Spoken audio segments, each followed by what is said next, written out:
Comment agissent-ils? Comment agissent-ils? Comment le royaume du monde fonctionne? Satan a compris un principe.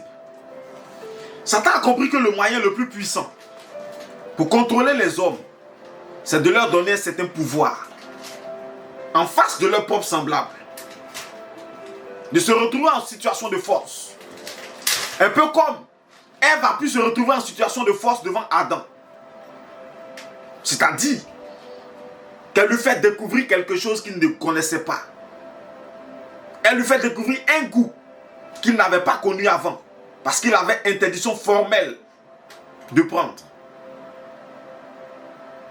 Elle est séduite et à son tour réussit à faire manger son mari.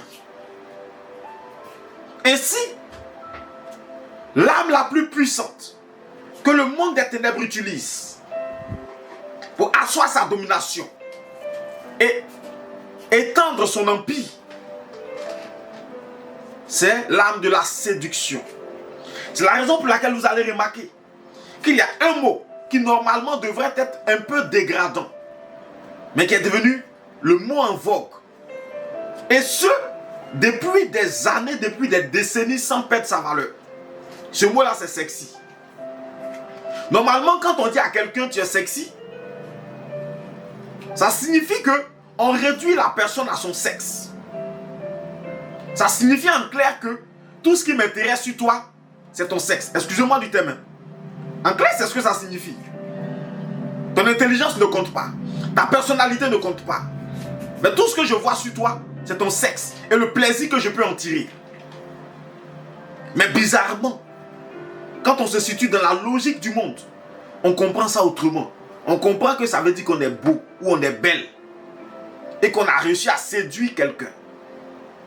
On ne se rend même pas compte que la personne est en train de nous mercantiliser ou est en train de nous marchandiser ou en train de nous rendre comme un objet sexuel. On ne s'en rend même pas compte.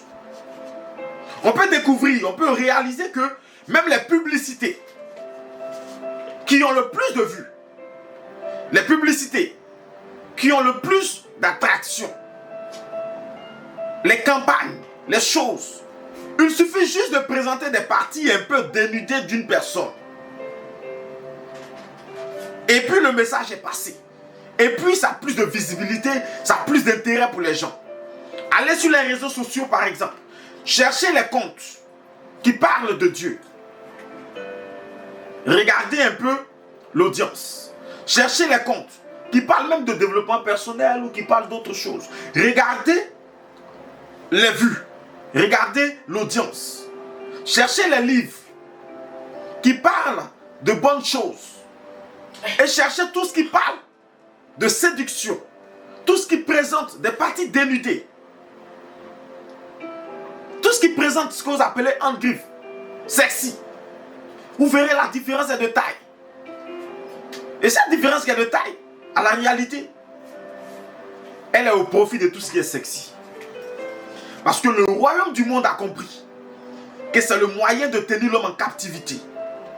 Parce qu'en réalité, par le sexe désordonné, par l'impudicité, par la fornication, par la masturbation, par tout ce qui est lié au sexe, qui est un grand danger pour l'homme, Satan assoit sa domination.